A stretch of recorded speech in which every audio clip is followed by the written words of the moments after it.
to ease the lockdown. Scotland's First Minister, Nicola Sturgeon, has called for an adult conversation about this, and she joins me now from Glasgow. Nicola Sturgeon, welcome to you.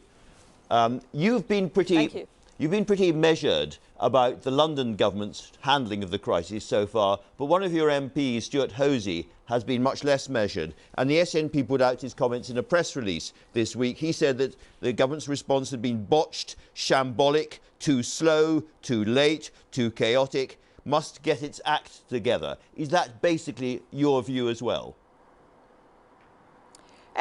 Look, I understand, because I'm First Minister leading a government, how difficult and how unprecedented this situation is. We're all trying to make the best decisions we can, undoubtedly getting things wrong along the way, as every government across the world will be. And I've been very clear about that from the outset. I'll make mistakes. Everybody involved in leading these responses will make mistakes. But it's really important we take the best decisions we can at every single stage and try to learn from that as we go.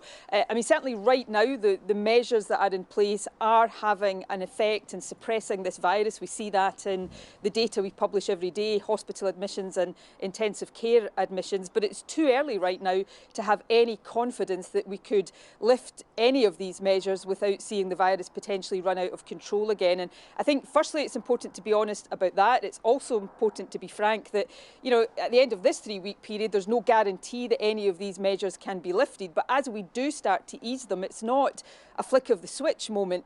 There will be a real need for care and caution in a very slow and gradual process. And I think the more we can have that conversation in a very open and frank way, recognising the uncertainties and the difficulties of the path ahead, then the more likely we are to take the public with us as we take these difficult decisions. Well, let's try and have that open and frank conversation, Nicola Sturgeon. I'm not going to hold you to anything, nor do I expect you to make policy on the hoof. But, for instance, you've talked about reopening schools. Now, if social distancing is going to be applied to schools, then clearly far fewer pupils can be in each classroom than normal. Do you think we're going to see kids going to schools, maybe some of them only on Monday, Wednesday and Friday, others on Tuesday and Thursday and Saturday, or perhaps only some in the morning and others in the afternoon? How do you think it's going to work, or could work?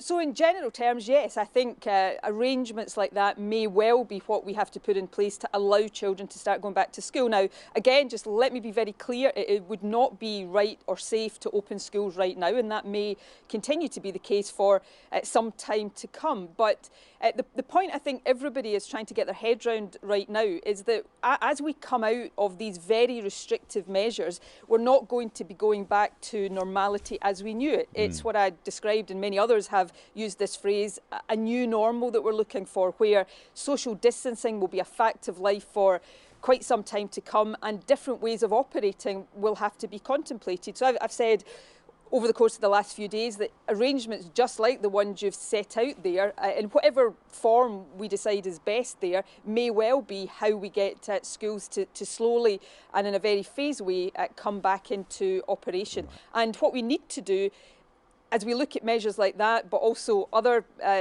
areas where how we get businesses to open up again, we've got to be very clear that we measure and model and try to predict the impact of all of these things. Right now, what we're trying to do, and having some success, although we can't be confident that we've succeeded enough, is driving the number of cases down to as low a level as possible, and crucially keeping that reproduction rate as far under 1 as we can.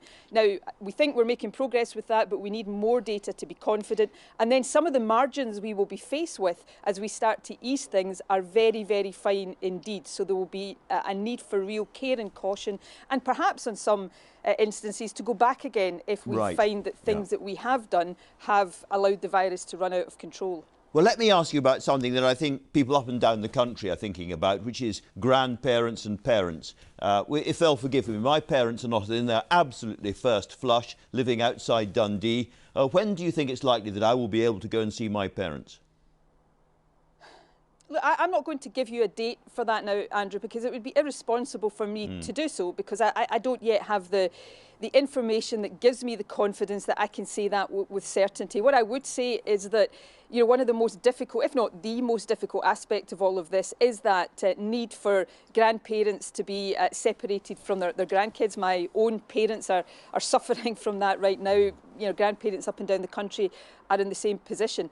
Now, it's really tough, and nobody wants that to be the case for longer than necessary. And this is also a tough thing to say. This is about the protection of older people who we know are much more vulnerable to becoming ill and dying from this virus than other age groups. And I guess it's to try to make sure that grandparents are around for longer to see their grandkids grow up. But it illustrates very, very well just how incredibly difficult all of this is, which means these decisions, don't get easier as we move on. No. They actually get tougher, because we may go from a position that we're in right now and need to continue to be in for a period to come of saying to everybody, stay at home, isolate in certain circumstances, to messages that might be a bit more nuanced, which makes the communication of them even more difficult. And that's why, again, I think it's so important that politicians try to share as much of this thinking and as much of the uncertainty as we can. One area of uncertainty is who you'll be able to socially mix with in the going. You've used the word a bubble of people. How many people do you think will be in that bubble? How many other people will we be able to have a conversation in person with?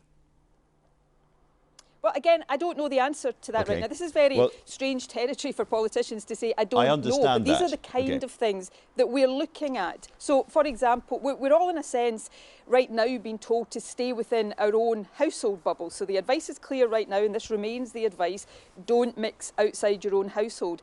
One of the things, and some other countries have been doing this as well, is could that definition of a household be slightly extended so that you could mix with maybe one or two other people outside it, as long as they were the only ones you were mixing with and you were the only people they were mixing with.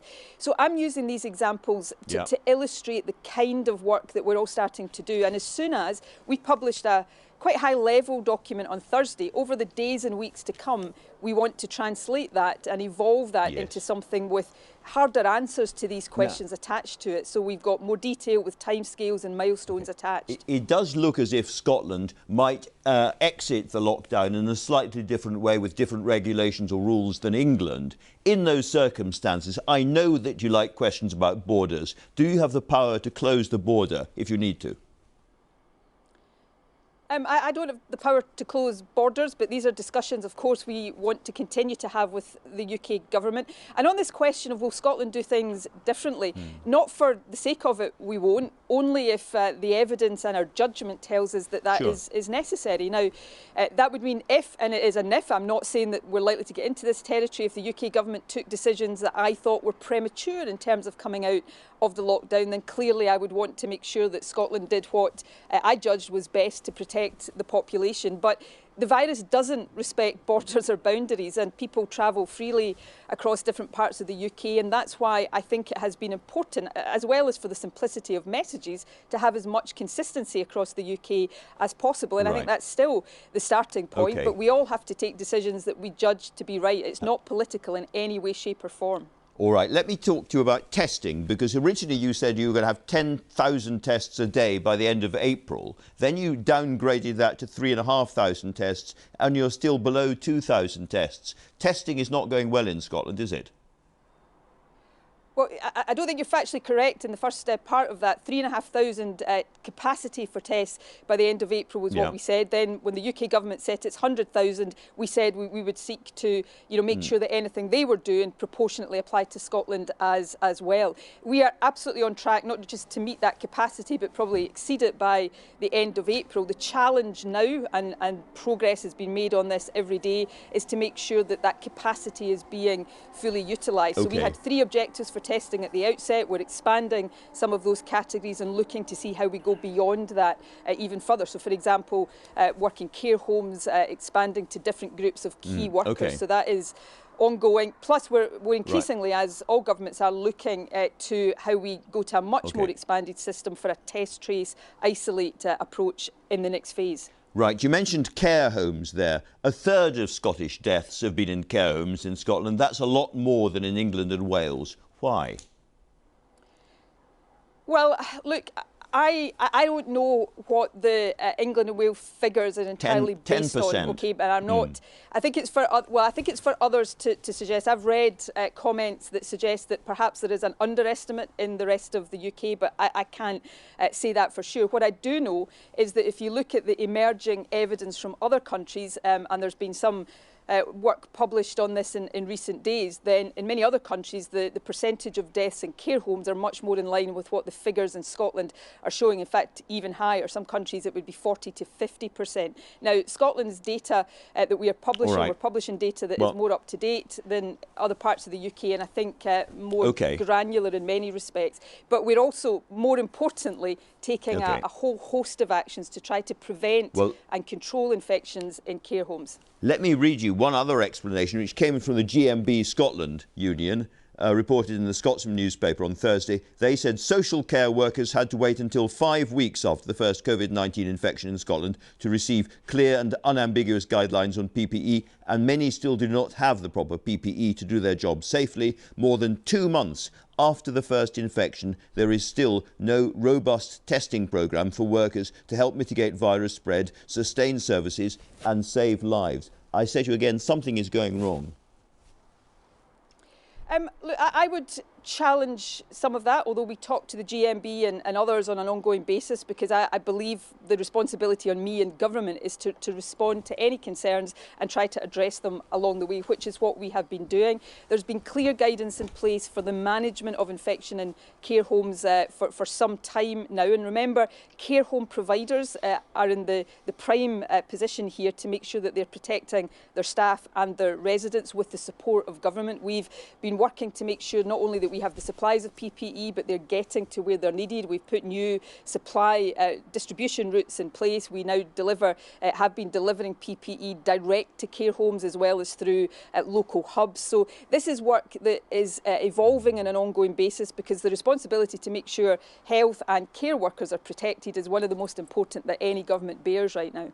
All right, Nicola Sturgeon, thanks very much for getting up to talk to us today. Thank you. Thank you very much indeed. Well, until the great unlocking happens, we have to use the time as best we can. For many parents,